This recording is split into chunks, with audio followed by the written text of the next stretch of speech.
pessoal, tudo bom com vocês? Estamos nós aqui de volta para a nossa aula de Educação Física, onde nós estávamos falando sobre as danças, tá bom? E essa vai ser uma aula muito importante para que a gente comece a entender o contexto das danças, tá? A amplitude desse tema, tá certo?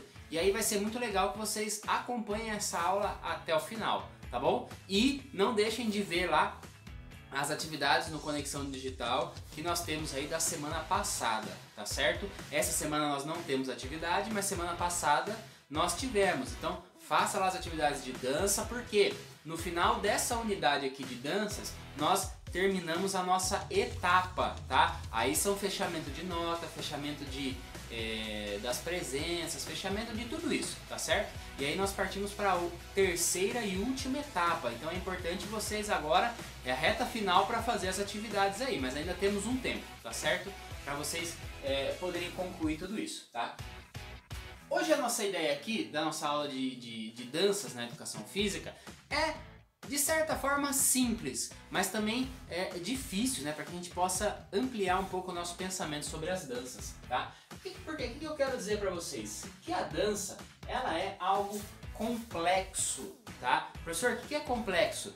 Que é algo difícil, é algo complicado de se entender, é algo mais amplo, né? É algo maior do que nós achamos que ela simplesmente é, tá? E aí hoje eu trouxe aqui alguns exemplos, tá? Não são todos, para tentar demonstrar isso aí para vocês, tá bom? E aí, vem comigo aqui que vocês vão entender daquilo que eu tô falando, tá? Então, ó, o primeiro ponto que eu trouxe aqui é da dança como uma diversão, tá? E aí, isso pode acontecer muito, certo? Dança como diversão. Por exemplo, eu trouxe esse exemplo aqui do TikTok, né? Vocês já viram o aplicativo do TikTok? Lá lançam muitas danças, muitos desafios de dança e as pessoas fazem os desafios, gravam, dançam junto, né? Por quê? Por nada, simplesmente por diversão, para ter no aplicativo, para brincar com um amigo seu, né, para brincar com uma amiga sua. Ou seja, a dança ela está num contexto ali de diversão, de distração, de brincadeira, tá? E essa é uma possibilidade da dança. Professor, esse é um contexto errado? Nós não devemos fazer isso? Claro que deve, é muito legal, é muito bacana a gente poder brincar dessa forma, tá? Mas eu estou dizendo que existem outros contextos, né, outras possibilidades de se usar a dança também, tá certo?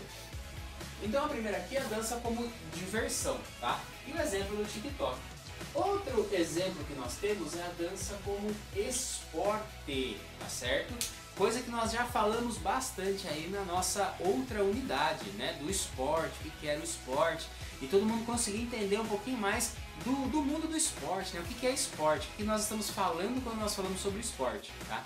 E muitas pessoas me disseram que praticavam balé, por exemplo.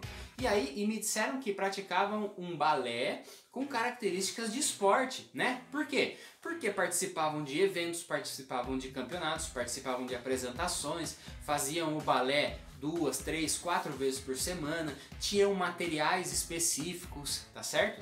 Tudo isso traz aí uma característica de esporte para esse balé, tá bom? Então ele pode ser também, entendendo o balé como uma dança, né? Ele pode ser também um esporte, tá? Uma prática esportiva da dança, que no caso é o balé. Professor, poderia ser outra coisa?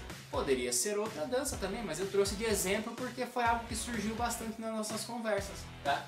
Outra possibilidade da dança, e aí nós vamos entendendo por que nós estamos chamando ela de algo complexo, é a profissão, tá? E aí eu trouxe ali o sapateado como um exemplo. Vocês sabiam que tem pessoas que trabalham com a dança? Tem pessoas que recebem salários para dança, tem pessoas que praticam uma dança esportiva, participam de campeonatos, recebem prêmios por isso, e aí podem se dedicar só à dança, por exemplo, e tem a dança como profissão, ou tem a dança como uma outra profissão, tá? Trabalha com alguma outra coisa e trabalha com a dança também, tá? Se apresentando, né? Não sei, participando de eventos, tá bom? E aí eu coloquei o sapateado como um possível exemplo de uma dança que é profissão, tá certo? Poderia ser o balé? Poderia. Poderia ser alguma outra dança que também pode ser profissão? Poderia, mas nós estamos trazendo aqui exemplos de coisas que também surgiram nas nossas conversas, tá? E o sapateado foi uma delas, tá bom? Outra coisa importante também para a gente entender é que a dança ela pode ser parte de uma cerimônia religiosa. E olha só que interessante, né? Existem algumas religiões, né? Existem várias religiões, existem várias crenças e algumas delas se utilizam muito da dança, tá? Professor, mas que cerimônia religiosa você não colocou aí? Será que tem alguma coisa que a gente conhece? Claro, todo mundo aqui conhece a festa junina, não conhece? Na festa junina nós dançamos quadrilha. Olha aí, ó. A festa junina, ela não tem o nome de junina só porque acontece em junho, né? Também, claro. Mas é porque a festa junina é uma homenagem ao São João, tá? Ou seja, um santo chamado João. Olha só, que bela homenagem. E aí, nós dançamos nessa festa e ela também é uma cerimônia religiosa, tá? Ela não tem só jogos, ela não tem só brincadeiras, ela possui muitas danças. Olha só que interessante, uma cerimônia religiosa que todo mundo conhece, todo mundo já fez na escola, tá? E aí tem aí, ela também traz com ela muitas danças, tá? E vai entendendo aí, e a gente vai entendendo e vai aumentando a complexidade daquilo que nós estamos chamando de dança, tá? E por último, eu coloquei aqui a dança como alternativa. Professor, mas o que você está chamando de alternativa? Vou explicar para vocês. Por exemplo, vocês sabem como que a capoeira começa a ser praticada aqui no Brasil? Ela é praticada, trazida pelos povos africanos, que vinham da África escravizados. E aí eles traziam uma forma de luta e uma forma de dança aqui para o Brasil, né? E aí juntavam, né, os povos brasileiros com povos africanos e aí as pessoas foram aprendendo e foram passando de gerações em gerações. A capoeira, na verdade, ela começa como uma luta, né? Só que, por que essa luta? Porque os escravos conseguissem aí, tivessem alguma maneira de se defender, tá?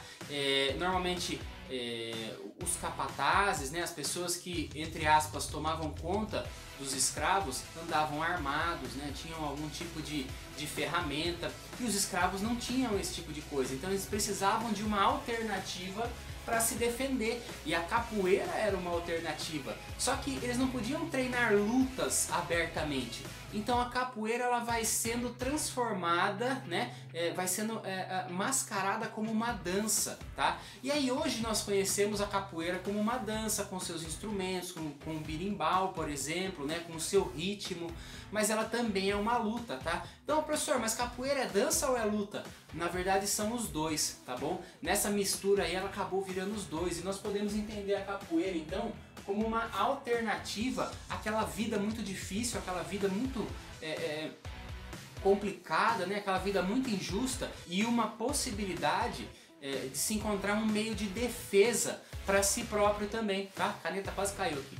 Então, pessoal, é mais ou menos isso que eu quero que a gente entenda, tá? Então, a dificuldade de se entender a dança, entender como ela é complexa, como ela pode existir em diferentes contextos, né? Como ela pode surgir de diferentes formas, tá? É isso que eu quero que a gente traga que a gente fique para nossa aula, né? Que a dança não é só algo que a gente se diverte, ou não é só algo que a gente faz aulas algumas vezes por semana, tá? Que ela tem contextos, que ela tem dificuldades, que ela tem histórias, tá? Como a da capoeira, por exemplo, como a das cerimônias religiosas, tá bom? E aí com isso nós vamos construindo aí nosso caminho e aquilo que nós sabemos sobre as danças, tá certo? Então, ó, não deixa de participar das nossas aulas ao vivo, não deixa de fazer as atividades no fórum no Conexão Digital e assiste a videoaula até o final, tá bom? Pessoal, aquele abraço e até mais!